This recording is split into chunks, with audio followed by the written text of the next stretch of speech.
네, 지난 시간에는 총독 다뜨네 기억나시죠? 총독 다뜨네가 다리오 왕에게 고소하는 그러한 조서를 보내게 됩니다. 그리고 다뜨네는 성전 재건을 하고 있는 유다 백성들의 모습들을 보게 되죠.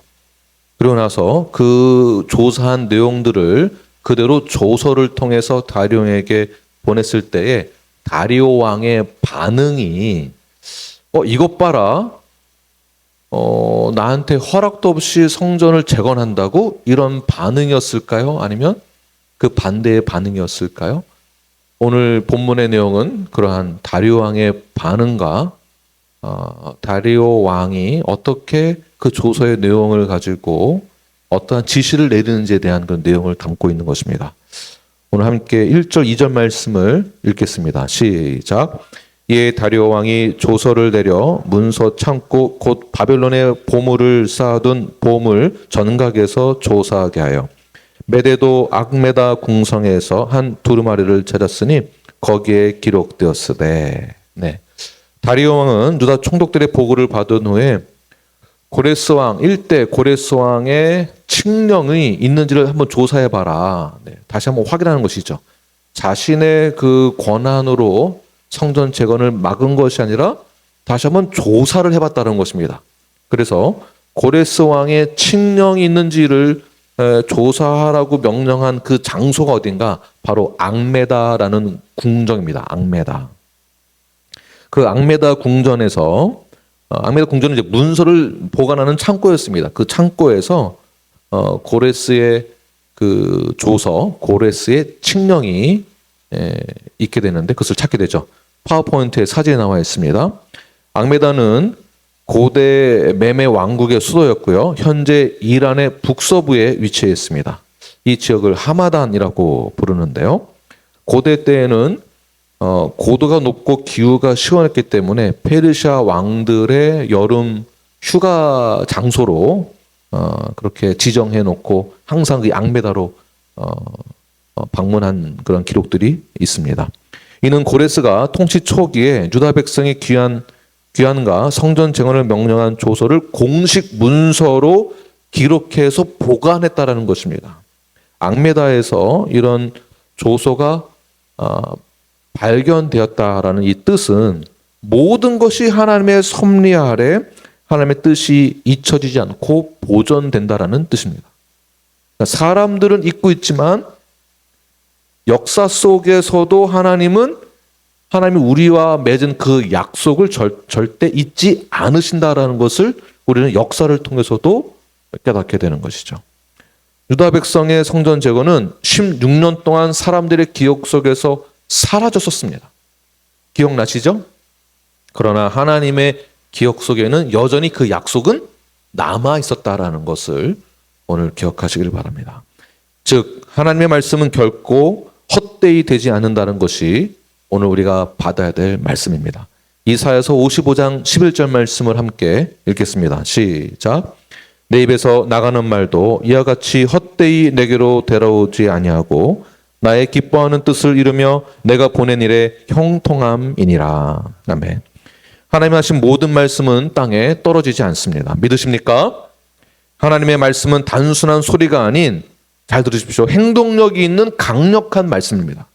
그냥 단순한 정보를 제공하거나 단순한 소리가 아니라 행동력이 있는 역사하시는 강력한 말씀, 살아있는 말씀. 자, 이러한 말씀으로 모든 우주와 모든 이 세계를 창조하셨다는 것을 기억하십시오. 하나님께서 명령하심으로 이 창조의 세계가 일어나게 되었습니다. 이러한 말씀은 언제나 형통함으로 우리의 삶 가운데 이 말씀이 전진하여 나아가게 됩니다. 마태복음 24장 35절 말씀을 함께 읽겠습니다. 시작. 천지는 없어질지언정 내 말은 없어지지 아니하리라. 아멘. 하나님의 말씀은 시대와 장소를 초월합니다. 그래서 역사한다고 하죠. 그래서 살아있다고 합니다. 숨겨진 곳, 잊혀진 기록 속에서 하나님의 약속은 살아서 움직입니다. 우리의 삶에 뿌린 말씀과 기도는 하나님의 시간 속에 존재하고 있습니다. 결국 우리가 뿌린 말씀과 기도는 하나님의 시간 속에서 잊혀지지 아니하고 언젠가는 열매를 맺게 된다. 맺어지게 된다는 것을 기억하십시오. 여러분은 하나님과 맺은 약속이 어디에 보관되어 있습니까? 유다 백성에게는 앙메다에 보관되어 있었고요. 여러분에게는 하나님과 맺은 그 약속이 어디에 보관되어 있습니까? 그 말씀을 기억하고 있습니까? 그 말씀을 믿고 기대하고 신뢰하고 있습니까? 아니면 언젠가는 그때 하나님께서 말씀하셨던 것이 있었는지 나도 잘 모르겠다라고 생각하는 분들이 계십니까? 오늘 우리는 내 마음속에 앙메다가 있다라는 것을 기억하십시오. 네, 옆 사람에게 당신 마음속에 내가 있다가 아니라 당신 마음속에 앙메다가 있습니다. 네, 이 의미를 아시겠죠? 네, 하나님과 맺어진 그 약속은 인간의 기억 속에는 사라질지언정 하나님의 기억에는 존재한다. 그리고 움직인다. 역사한다라는 것입니다. 내가 처음 만났을 때 주님과 맺었던 그 약속. 내가 만난 예수 그리스도. 내가 처음 맺었던 교회와의 약속, 언약이죠. 이 언약은 교회와 나의 언약이기도 하면서 개인적인 우리 성도와의 언약이기도 합니다. 수직적으로는 하나님과 맺어진 언약이기도 합니다. 그 언약을 기억하십시오. 그 약속은 절대 잊혀지지 않습니다. 내 속에 있는 그 약속 맺어진 그 기억의 장소인 앙메다를 끄집어내셔서 하나님께 선포되어진 그 모든 말씀과 하나님이 나에게 주어진 그 말씀을 기억하시면서 반드시 이루어질 것을 기대하며 나가신 여러분들 되길 바랍니다. 하나님의 말씀을 정보로만 듣지 마시고 하나님의 뜻으로 받아들이십시오. 오늘 말씀에 선포된 그 모든 것이 단순한 정보가 아닙니다. 하나님의 뜻으로 받으시기를 바랍니다. 오늘 선포되는 말씀은 단순한 조언이 아닙니다. 하나님의 의지를 담은 행위입니다. 나에게 주어진 말씀을 반드시 어떠한 목적이 있음을 기억하시면서 그 목적대로, 방향대로 내가 가고 있음을 여러분 기억하십시오. 하나님은 우연히 이 말씀을 주시는 것이 아닙니다. 그 말씀은 내 삶 어딘가에서 열매를 맺게 될 것을 준비하고 있는 것입니다. 말씀이 여러분의 마음밭에 뿌려졌다면 그 씨앗은 사라지는 것이 아닙니다. 그 씨앗이 죽는 것도 아닙니다. 저도 우리 백야드의 그 가든에 씨앗을 뿌렸습니다. 호박씨도 뿌리고 오이씨도 뿌리고 고추씨도 뿌리고 이렇게 뿌려놨습니다. 어떤 것은 잘 자랐는데 어떤 것은 시들어서 죽는 것을 몇 번 보았습니다. 그렇다고 해서 우리가 뿌린 씨앗도 이처럼 죽는가? 그렇지 않다라는 것입니다. 우리가 뿌린 이 씨앗, 우리가 맺어야 될 그 모든 것은 하나님께서 기억하시고 계십니다. 그리고 이 말씀은 운동력이 있어서 반드시 역사하게 될 것이며 하나님이 기뻐하실 뜻으로 이루어지게 될 것입니다. 오늘 여러분의 삶 가운데 잊혀진 하나님의 약속이 회복되길 간절히 소망하며 형통함이 있기를 간절히 축원합니다. 보통 회복이라고 한다면 이 회복은 신앙인의 거룩한 자들을 통해서만 이루어진다라고 생각합니다. 특별히 하나님이 선택한 사람을 통해서만 역사가 일어나고 특별히 착한 사람, 교인, 성도들을 통해서만 하나님 역사하신다고 생각하시는데 오늘 본문에서는 놀랍게도 이방인의 왕이었던 고레스를 통해서 하나님의 성전이 다시 세워지는 것을 보게 됩니다. 자, 그는 이 왕이 단지 정직한 왕이라서 하나님이 사용하는 것이 아니죠. 단지 하나님이 택하셨기 때문에 하나님이 그 도구로 사용하시는 것입니다. 하나님은 여러분의 뜻을 이루기 위해서만 여러분을 사용하는 것이 아니라 세상의 권세자들도 도구로 사용하신다는 것을 기억하십시오. 다리오 왕이 앙메다 궁성에서 찾은 두루마리에 고레스가 어떤 칙령을 내렸는지 다시 한번 살펴보겠습니다. 3절 말씀을 함께 읽겠습니다. 시작.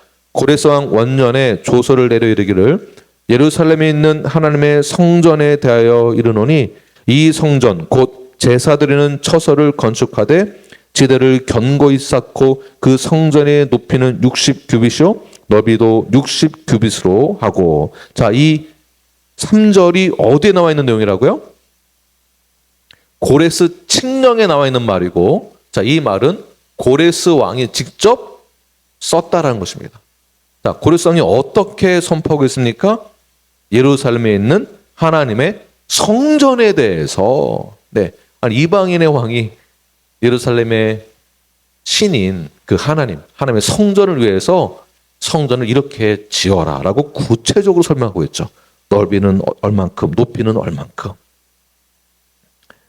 자, 하나님의 일은 언제나 이렇게 정확한 시기에, 정확한 방법으로, 정확한 사람을 통해서 이루게 됩니다. 자, 오늘 본문이 바로 그 증거입니다. 이스라엘은 성전이 무너지고 포로로 끌려가서 모든 것이 다 중단되었습니다. 예배도 중단되고 모든 그들의 터전과 그들의 모든 전통이 다 중단되었습니다. 절망의 시간을 보내고 있었습니다. 그러나 하나님의 뜻은 이방인의 왕 고레스를 통해서 성전을 재건할 것을 또 명령하신 것이죠. 이것은 단순한 정치적인 고레스 왕의 그런 결정이 아니라, 그러니까 그렇게 보는 것이 아니라 영적으로는 하나님의 주권이라고 보는 것입니다. 하나님의 주권적 역사이며 하나님을 향한 예배의 회복의 선언이다라고 보는 것이죠. 자, 누구를 통해서? 이방의 권세자를 통해서도 하나님은 역사하신다라는 것. 반드시 하나님이 세우신 그 계획들은 그 누구를 통해서도 하나님은 다 이루신다라는 것입니다. 그 누가 막는다 할지라도. 고레스 왕은 자신이 내리는 그 명령이 단순한 행정 조치가 아니다라는 것을 그도 알고 있었습니다. 하나님의 성전이라는 그 표현을 사용하고 성전이라고 하는 것은 그 당시에는 예배를 드리는 장소였기 때문에 예배의 중요성도 알았다라고 보는 것입니다. 자, 고레스는 하나님의 성전 건축에 대해서 치수와 재료까지 구체적으로 명시하죠. 다시 말해서 하나님의 일은 그냥 대충 하는 것이 아니다라는 것을 지금 보여주고 있는 것입니다. 자, 질서가 있고 계획이 있고 그리고 경건하게 이루어져야 함을 고레스 왕을 통해서도 보여주고 있는 것입니다. 자, 이렇게 성전을 지을 수 있는 일은 어떻게 이루어질 수 있게 되는 것일까요? 그때 유다 백성들은 포로에서 막 해방되어 이제 건축을 하려고 했을 때 재료도 없었습니다, 사실은. 오직 자신들의 힘만 있었습니다. 자, 이 말은 나 자신의 힘과 의지로만은 절대 이룰 수 없다라는 것을 또한 상징하고 있는 것이죠. 하나님이 명령하신 일에는 반드시 누군가가 누구를 통해서도 공급이 되어진다라는 것. 다시 말해서 우리가 상상할 수도 없는 계획을 하나님은 계획하시고 이루신다라는 것입니다. 자, 우리는 순종하기만 하면 되고 그리고 순종할 때 공급하시는 것은 하나님의 몫이 되는 것입니다. 자, 그래서 오늘 본문에서는 유다 백성들 스스로는 할 수 없는 일들, 상상도 할 수 없는 일들이 하나님께서는 왕을 통해서도, 이방의 왕을 통해서도 모든 것을 다 공급할 수 있는 방법들을 다 준비해 놓으셨는데 그것이 바로 4절과 5절 말씀입니다. 함께 읽겠습니다. 시작. 큰 돌 3켜에 새 나무 1켜를 놓으라. 그 경비는 다 왕실에서 내리라.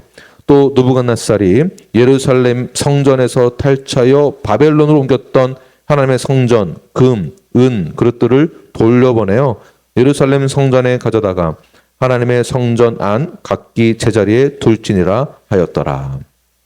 아멘. 성전 건축은 유다 백성이 스스로 감당할 수 없었습니다. 그러나 하나님은 이방 제국의 국고를 사용해서 모든 일들을 이루게 하십니다. 또한 바벨론에 뺏겼던 성전의 금, 은, 모든 기물들까지도 제자리로 돌아오게 하시죠. 전쟁 후에 빼앗은 모든 것들은 어떻게 되는 것입니까? 돌려주는 거 없습니다. 다 내 거거든요. 그런데 돌려주라는 그 명령이 조서에 칙령에 있는 것이죠. 자, 요엘서 2장 25절 말씀을 함께 읽겠습니다. 시작. 내가 전에 너에게 보낸 큰 군대 곧 메뚜기와 느치와 황충과 팥중이가 먹은 횟수대로 너희에게 갚아 주리니. 우리가 사역을 위해서, 우리가 하나님의 나라를 위해서, 교회를 위해서 헌신하는 그 모든 것들, 헌신하고 봉사하고 섬겼을 때 우리가 은근히 기대하는 것들이 있습니다. 내가 이 정도 했으니까 하나님이 나에게 요만큼이라도 보상을 해 주시겠지. 그런데 그런 보상이 있는 경험을 하는 것도 있고, 또는 기대와는 전혀 다르게 전혀 보상이 없는 경우도 여러 번 있습니다. 열심히 그렇게 신앙생활을 함에도 불구하고 내가 가진 것은 전부 다 놓쳐버리는 경우, 건강의 어려움, 기타 등등의 문제를 겪기도 합니다. 그럼 하나님은 어떻게 하신다고요? 다 메뚜기와 느치와 황소가 팥중이가 다 가져갔는데 결국 하나님 어떻게 하신다고요? 다 갚아주겠다. 갚아주겠다. 근데 다 갚아준다는 것을 여러분 적용하실 때 이 돈으로만 적용하시면 절대 안 됩니다. 돈이 나쁜 것은 아니지만 하나님 갚아주신다고 했을 때는 돈으로만 준다라는 뜻이 절대 아닙니다. 그러니까 돈만을 기대하고 계시지 마십시오. 마태복음 6장 33절을 읽겠습니다. 시작. 그런즉 너희는 먼저 그의 나라와 그의 의를 구하라. 그러면 이 모든 것을 너희에게 더하시리라. 여기서도 먼저 그의 의를 구하면 우리가 기대하는 건 무엇입니까? 모든 것을 너에게 더한다. 우리가 주시겠다. 뭐를 기대하십니까? 돈을 기대하십니까? 돈만을 상징하는 것은 아닙니다. 자, 이것을 우리가 필요한 그 회복의 부분들을 하나님이 공급하신다라고 여러분 한번 적용해 보시기를 바랍니다. 우리는 때때로 회복이라는 것을 보았을 때 대충 이렇게 어느 정도 복구되는 정도로 생각하는 경우들이 있는데, 오늘 본문을 다시 한번 보게 되면 하나님께서, 오늘 본문의 내용 에스라 내용입니다. 본문의 내용을 보게 되면 하나님께서 얼마나 철저하고 세밀하게 회복시켜 주시는 것을 볼 수가 있습니다. 단순히 성전을 다시 짓는 정도의 그냥 건물만을 말하는 것이 아니라 어떤 재료로 사용해야 하는지, 어떤 방식으로 건축을 해야 하는지, 그리고 내가 어떻게 공급할 것인지를 정확하게 기록하고 있다는 것입니다. 자, 그 모든 것을 누가 다 채워주도록 조서에 기록이 되어 있습니까? 4절 후반절 보게 되면 그 경비는 다 왕실에서 내리라. 왕실에서 내리라. 이때 여기서 할렐루야라고 나올 거라 저는 예상을 하고 설교를 준비했습니다. 할렐루야죠. 모든 경비는 다 김병선 자매님이 내리라. 네. 네, 이런 건 아니지만 그들에게 있어서 필요한 모든 것이 하나님이 다 미리 준비해 놓으셨다라는 것. 자, 이 말은 우리는 순종하기만 하면 된다라는 것. 하나님이 대충 건물 지으라고 말만 한 것이 아니라 내가 다 공급하겠다. 그것도 구체적으로 어떻게 공급하겠다. 방법까지도. 어떻게 지어라. 그 방법까지도. 경비 부담을 유다 백성이 하는 것이 아니라 바사 제국에서 왕실에서 지게 하는 것이 바로 하나님의 공급하시는 방법이었습니다. 하나님은 하나님의 일에 하나님의 자원을 동원하시는 분이십니다. 하나님이 일을 하실 때 우리의 자원을 뺏어서 우리를 뒤로 제껴버리고 우리를 이용해서 하나님의 나라를 세우려고 하는 것이 아니라, 하나님은 하나님의 일을 하기 위해서 하나님 자신의 모든 것을 다 동원하여서 공급하신다라는 것을 기억하십시오. 하나님의 뜻이면 공급도 하나님이 책임지십니다. 믿으십니까? 우리는 이러한 믿음으로 순종하기만 하면 되는 것입니다. 재정, 사람, 환경, 사실 걱정이 됩니다. 저희들이 건축도 앞두고 있고, 또 썸머 캠프도 해야 되는데, 썸머 캠프가 스포츠 캠프라고 해서 스포츠만 하는 게 아니고요. 스포츠를 오전에 해서 오전에 하고 점심 식사 후에 BBS를 하는 것입니다. 그러니까 컨택 포인트를 이용할 때에 스포츠로 컨택 포인트를 이루고 그 다음에 BBS를 통해서 복음을 전하려고 하는 것입니다. 이렇게 하려면 저희는 장소도 지금 쓰기 곤란하고 힘들고 재정도 필요하고 스포츠를 하려면은 장비도 필요하고 장소도 필요한데 어떻게 해야 되나 이것을 기획할 때 굉장히 난감했습니다. 전에 저희들이 사용하던 건물이 그런 장소가 아니었기 때문에. 그런데 기도하면서 우리 목사님들이 준비하시는데 아이디어를 하나씩 내시는데 지금 이렇게 순차적으로 잘 진행되고 있습니다. 발렌티어도 필요하고 재정도 더 필요하고 여러 가지 기타 등등이 필요합니다. 걱정되기도 하지만 이것은 인간의 걱정일 뿐 하나님이 공급하신다는 것을 믿고 우리는 순종하는 것이죠. 그렇게 시작하는 것입니다. 적용해 보겠습니다. 하나님이 시키신 일들을 혹시 나는 너무 계산적으로 생각을 하고 그 일들을 포기하고 있지는 않은가? 이렇게 한번 생각해 보십시오. 나는 너무 계산적인 사람인가? 너무 계산적인 사람이다 보니까 이것은 말도 안 된다라고 부정적인 생각을 하면서 금세 포기하십니까? 하나님의 사명에는 하나님의 지출 예산이 미리 준비되었다라는 것을 여러분 기억하십시오. 네. 저희가 이런 것을 우리 교회에서 많이 경험했습니다. 네, 감당할 수 없는 여러 가지 상황 속에서 하나님이 미리 준비되신 분들을 통해 미리 준비되어진 그런 사건 속에서 하나님은 모든 것을 다 이루어서 현재 우리 뉴라이프가 이 자리에 이렇게 존재하게 된다는 것은 하나님의 놀라운 계획 중에 하나라는 것을 기억하십시오. 하나님이 시키신 일을 내 계산으로 포기하지 마시고 하나님 우리를 부르실 때에 계산기 먼저 두드리지 마시고 내가 시간이 될까? 내가 이렇게 헌금해도 될까? 내 형편에 맞나? 내 재정으로 가능할까? 이렇게 생각하지 마시고 하나님이 우리에게 주신 사명감과 순종함으로 우리가 나아갔을 때 반드시 하나님께서는 모든 것을 다 준비시키셨으므로 우리에게 공급하시는 것을 믿고 먼저 헌신하시기를 바랍니다. 하나님의 사명에는 하나님의 지출 예산이 미리 준비되어 있습니다. 하나님의 명령에는 반드시 하나님의 공급이 따라온다는 것을 믿으시길 바랍니다.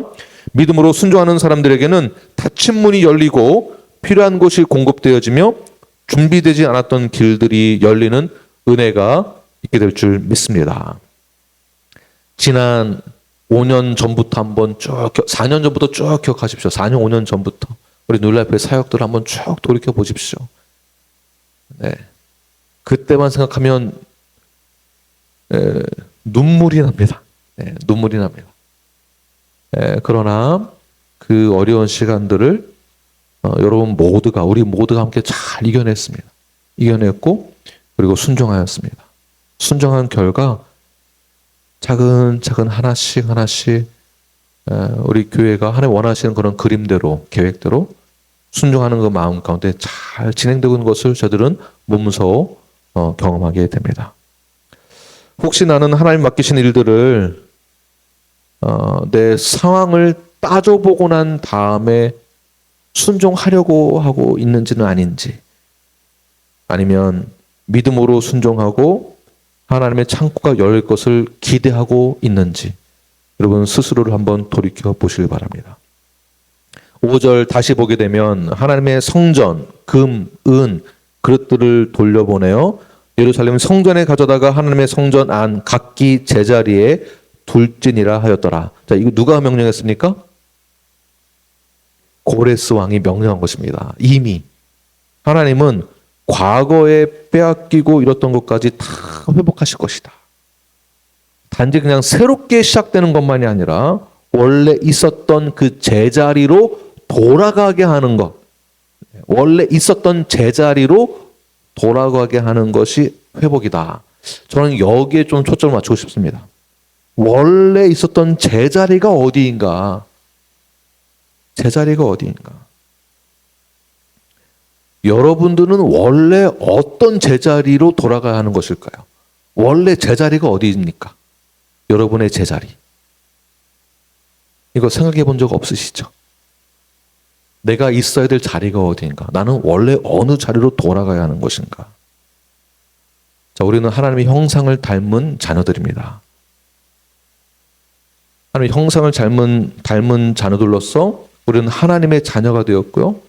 예수님을 나의 구주로 영접한 자들로서 이제는 우리는 예수님과 연합되어진 관계가 되었습니다. 신랑과 신부가 되었습니다. 하나님의 권속이 되었습니다. 그렇다면 우리는 어느 자리로 돌아가야 하는 것일까요?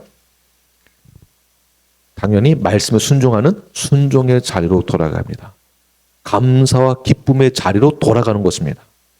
주님과 긴밀한 그 관계였던 그 자리로, 원래 그 자리로 회복되어 돌아가는 것입니다. 자, 이제 하나님은 우리가 회복되기를 원하시고요. 원래 자리로 돌아가기를 원하십니다. 그렇다면 여러분 마음 가운데에서 원래 하나님의 그 계획 가운데 빼앗던 것이 무엇입니까? 빼앗겼던 것. 내가 빼앗긴 영적인 기물은 무엇입니까? 말씀의 열정이 빼앗겨졌습니까? 예배의 열정, 섬김의 열정, 그 사명의 열정을 빼앗겼습니까? 그 부분을 하나님이 다시 제자리로 돌려보내기를 원하신다는 것입니다. 우리는 이것을 구하는 것이에요. 처음에 돈을 구하는 게 아니고 여러분이 빼앗겼던 것 중에 무엇을 구하여야 되는 것일까요? 원래 어느 자리로 돌아가야 하는 것일까요? 자, 이것을 하나님이 우리에게 회복하기를 원한다는 것입니다. 자, 이런 회복은 단순한 임시 방편으로서만 회복되는 것이 아니라 기초서부터 견고하게 잘 세워져서 하늘에서 공급해 주시는 것으로 잃어버린 것까지 다 돌려받고 세워지는 것을 말하는 것입니다. 이것이 회복입니다. 자, 하나님은 오늘날 우리에게도 말씀하십니다. 내가 명한 그 성전을 다시 세워라. 그 성전이 어떤 성전입니까? 내가 믿고 있는 하나님, 내 자신입니다. 나를 그렇게 세우는 것입니다. 구체적이고 넓이는 어떻게, 크기는 어떻게, 어떠한 재료를 사용하여서 어떻게 세워져야 하는지 내가 그렇게 세워지는 것입니다. 잃어버렸던 나의 그 마음과 열정, 그것이 회복되기를 간절히 축원합니다. 그 무너졌던 너의 그 성전이 다시 회복될 것이다.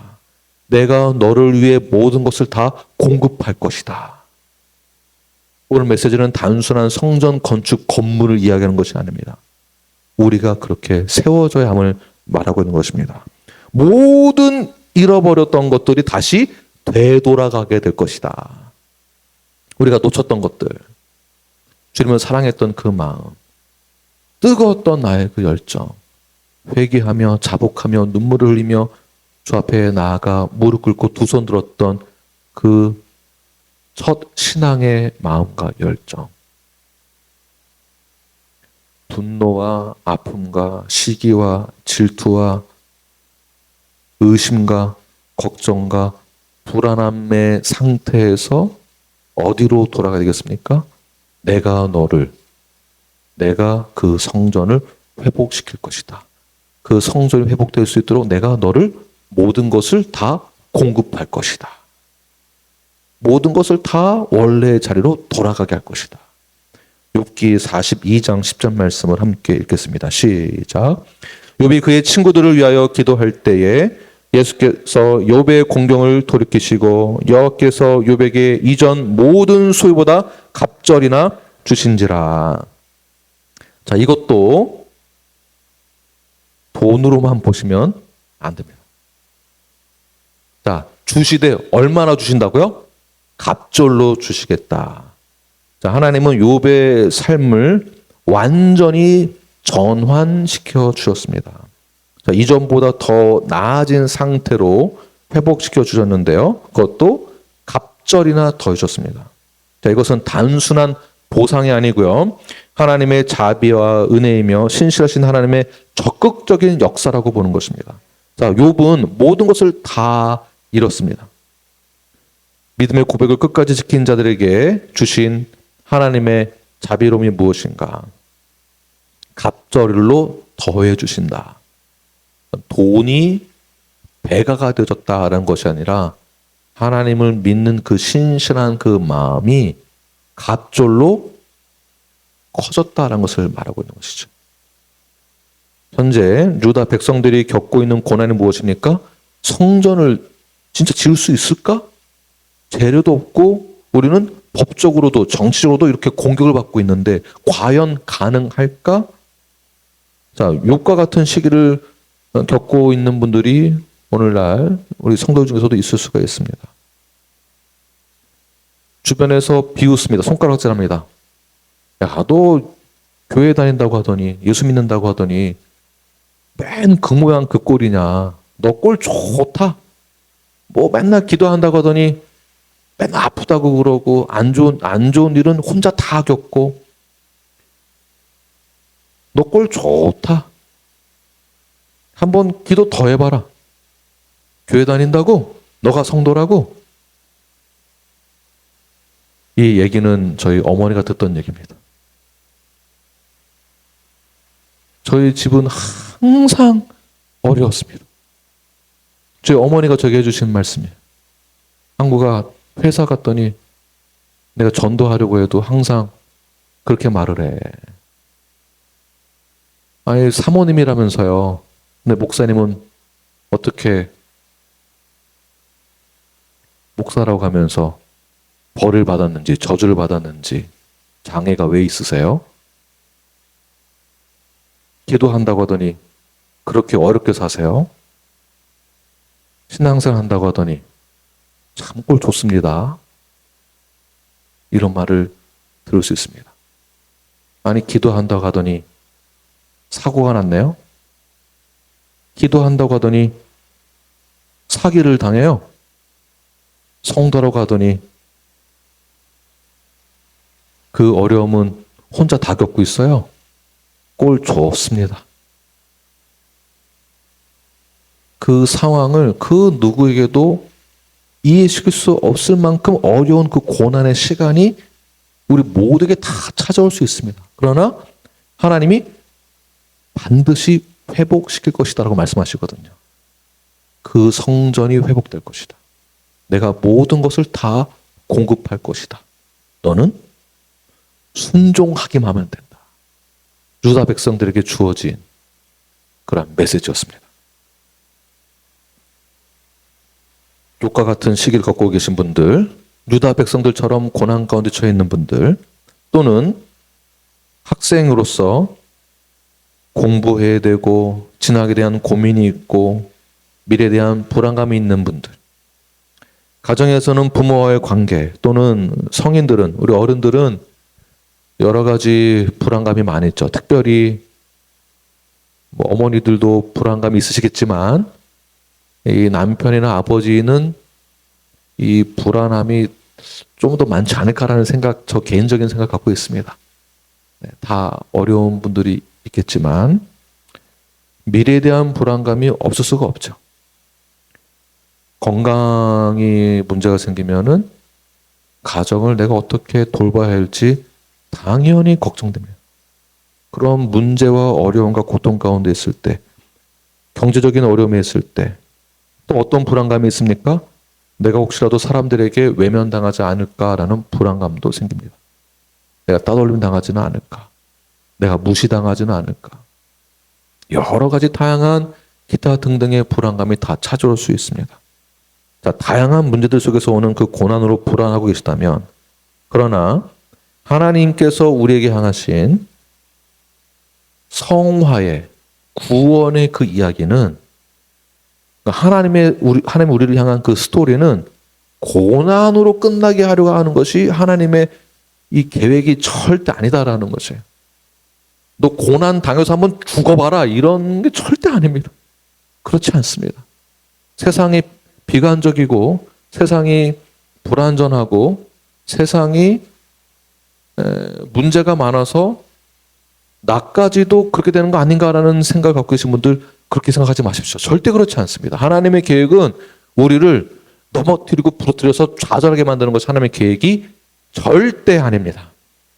다시 말해서 하나님이 우리를 향한 구원의 스토리는 고난으로 끝나는 것이 아니라 하나님은 욥을 고난 가운데서 바로 회복시키지 않았습니다. 그 고난을 계속 겪게는 하셨거든요. 그 고난이 나 이렇게 죽는가라는 생각을 갖게 만들기는 하지만 그러나 끝까지 하나님을 신뢰하는 자에게는 끝까지 하나님을 그 경외하는 자에게는 하나님이 다시 회복시키시는 갑절로 더해주신 놀라운 그 축복과 은혜가 임하게 된다는 사실을 여러분 기억하십시오. 이것을 돈으로만 생각하지 말라라는 것입니다. 그 돈 많으면 하나님 축복 많이 주신 것이고 돈 없으면 저 사람 뭔가 죄를 범해서 하나님 축복 안 해주신 거야. 이러한 생각을 버리십시오. 절대 그렇지 않습니다. 내가 너를 낮췄던 것처럼 다시 갑절로 세울 것이다.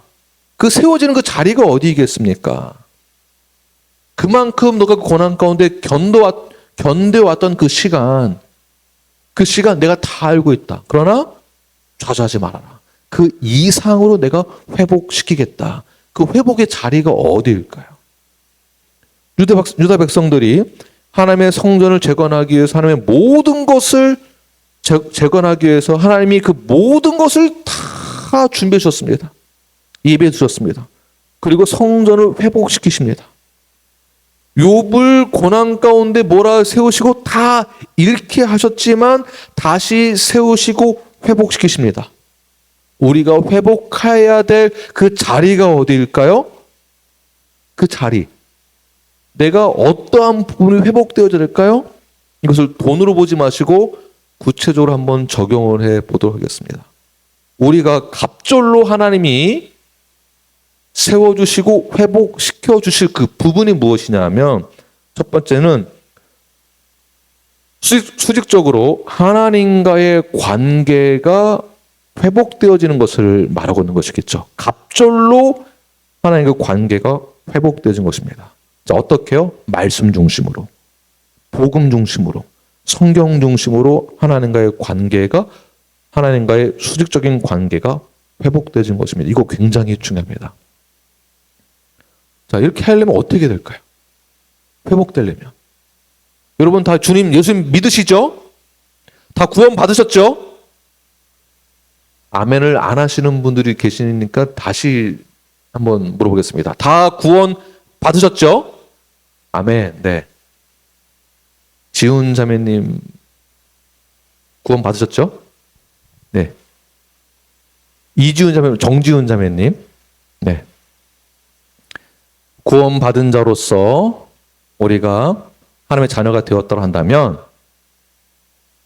솔직히 나는 어떻게 살아가고 있는지 한번 나 자신을 점검해 보시길 바랍니다. 자, 관계 회복되려면 어떤 중심으로? 성경 중심으로, 말씀 중심으로, 복음 중심으로 회복되어야 됩니다. 이것이 회복되기 위해서는 어떻게 될까요? 당연히 말씀을 듣는 자리에 참여하는 것입니다. 말씀을 개인적으로 시간을 가지고 들을 수 있습니다. 볼 수 있습니다. 깨달을 수 있습니다. 어디에서든 다 가능합니다. 그리고 동시에 우리가 함께 모이는 그 약속의 장소에서 다 같이 모이는 것입니다. 말씀을 듣는 자리, 그 다음에 예배하는 그 자리. 말씀을 듣기 위해서는 또한 설교자가 있어야 되고요. 그래서 교회가 중요한 것이고요. 말씀을 듣기 위해서 누군가는 말씀을 선포해야 되면 누군가는 그 말씀을 받아들이는 듣는 자가 있어야 되는 것입니다. 그래서 성경에 힘을 하고 있는 것이고요. 성경의 힘을 하기 위해서는 시간 내기가 어려우신 분들을 위해서 배려 차원에서 말씀을 다 읽어드리고 자세히 들으면 답도 이렇게 알려드리거든요. 애매모호한 어려운 그 질문이 있으면은 유튜브에서 뉴라이프 교회 검색하셔서 성경의 힘 이렇게 검색하시면 오늘 말씀에 대해서 문제와 답을 우리 목사님들은 간접적으로 이렇게 정답을 이렇게 드리고요. 우리 소희 자매님은 직설적으로 답은 몇 절에 있습니다. 이렇게 얘기를 하거든요.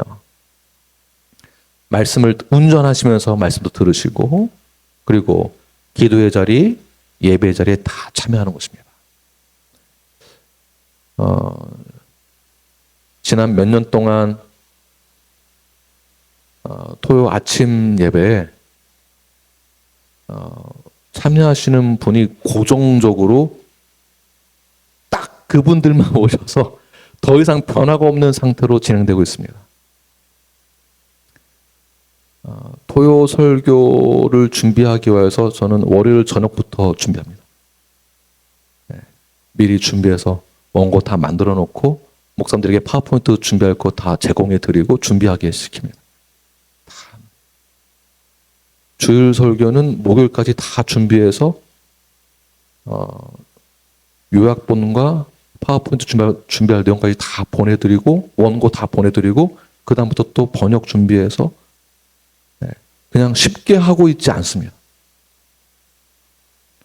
이 말씀을 준비하기 위해서 제가 말씀 연구를 계속합니다. 개인적인 간증을 하는 것이 아니라 개인적인 생각을 전하는 것이 아니라 말씀에서 성경에서 무엇을 말하고자 하는지를 연구해서 제대로 선포하고자 저도 준비해서 하는 겁니다. 누구 거 보고 뺏겨서 하는 거 아닙니다. 그렇게 하지 않습니다.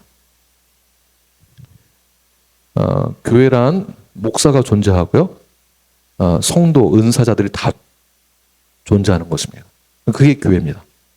말씀을 전하고 듣고 배우고 깨닫고 가르치고 지키고 지상대의 명령을 준행하는 그 단체가 어딘가 교회입니다. 교회. 그 교회의 사명을 잘 지키십시오. 하나님과 나와의 수직적인 관계가 회복되어졌다면 우리가 원래의 자리로 돌아가게 되는 것입니다. 원래 그 자리로. 두 번째는 수평적으로는 사랑하는 형제 자매와의 관계가 회복되는 것입니다.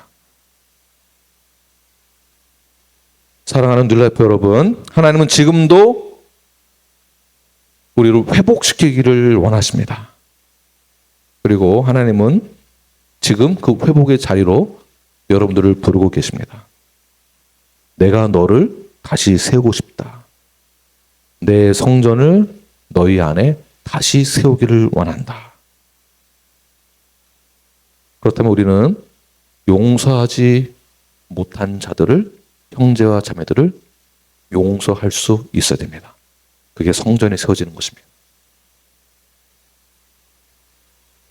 내가 외면했던 형제 자매가 있다고 한다면 더 이상은 외면하지 말고 먼저 손을 내미셔야 됩니다. 이것이 회복입니다. 원래의 자리로 돌아가는 것입니다. 무너졌던 공동체가, 우리 믿음의 공동체가 하나의 공동체로 다시 세워지기 위해서는 하나님이 내가 너를 회복시키겠다고 말씀하시고 계시고요. 내 생각과 내 의지와 감정적으로는 안 될 것 같지만 그 말씀에 순종한 그 마음을 가지고 먼저 나아가는 것입니다. 자, 보십시오. 첫 번째가 해결되면 두 번째가 당연히 되는 것입니다. 두 번째가 안 된다면 뭐를 점검해야 될까요? 첫 번째를 점검하는 것입니다. 내가 하나님과 관계가 회복이 되어졌는가? 내가 말씀 중심으로, 성경 중심으로, 복음 중심으로, 예배 중심으로 내가 그렇게 회복되어졌는가? 이걸 확인하면 2번이 되는 것입니다. 두 번째. 고린도후서 5장 18절 말씀을 함께 읽겠습니다. 시작. 모든 것이 하나님께로 났으며 그가 그리스도로 말미암아 우리를 자기와 화목하게 하시고 또 우리에게 화목하게 하는 직분을 주셨으니, 이런 말씀이 있었는 줄 아셨습니까? 자, 우리 모두에게 주어진 동일한 직분이 있는데 그 직분이 무엇이라고요? 화목하게 하는 직분을 우리 모두가 받았습니다.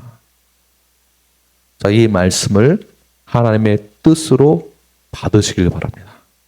아멘이십니까? 우리의 직분은 화목하게 하는 직분을 받은 건강한 교회 성도입니다. 자, 이렇게 우리가 뉴라이프 성도로서 다시 살아나는 것입니다. 뉴라이프 공동체가 이렇게 불타오르기를 간절히 축원합니다. 첫 번째 하나님과의 관계가 회복되어졌다는 것은 예배가 살아나고 기도가 회복되어지고 살아있는 그 말씀에 놀라운 능력을 경험하게 되고 수평적으로는 형제와 자매가 서로가 함께 하나의 공동체를 이루며 서로 사랑하고 용서하는 그러한 회복을 경험하는 그러한 교회가 건강한 교회라고 볼 수 있는 것입니다. 이러한 회복을 하나님 원하시는 것이며, 자, 이것을 위해서 하나님은 모든 것을 다 예비해 두셨다라고 말씀하십니다. 갑절로 주시겠다고 말씀하십니다. 자, 이런 것을 위해서. 그래서 자꾸 돈만 생각하지 말라라는 것이에요. 돈 달라고 기도하지 마시고 무엇을 위해서 기도해야 될까요? 하나님, 내가 하나님과 관계가 다시 회복되기를 원합니다. 모든 것을 하나님이 이 회복을 위해서 준비해 놓으신 것을 내가 믿습니다. 수평적으로 내가 용서하지 못했던 형제 자매를 용서하겠습니다. 그런 마음이 내 마음에 들지 않거든. 하나님, 나에게 그 용서의 마음을 주세요. 갑절로 주세요. 사랑의 마음을 갑절로 주세요. 용서의 마음을 갑절로 주세요. 라고 기도하십시오. 이것이 먼저 그의 나라와 그의 의를 구하는 것입니다. 그러한 자에게 하나님의 모든 것을 다 주신다고 말씀하고 있습니다. 근데 우리가 이 말씀을 적용할 때 내가 열심히 주의 나라를 위해서 일을 하면 봉사하면 하나님이 나 성공하게 해주시겠지? 이렇게 적용하면 너무 하나님의 수준을 내 수준으로 낮추는 것입니다. 오늘 말씀을 하나님의 뜻으로 받으시고요. 먼저 순종하시고 믿고 따르며 실천하시길 바랍니다. 먼저 손을 내미십시오. 먼저 다가가십시오. 먼저 화목하게 하는 그 직분을 맡은 자로서 거룩한 삶을 살아내시는 건강한 성도가 되기를 간절히 축원합니다.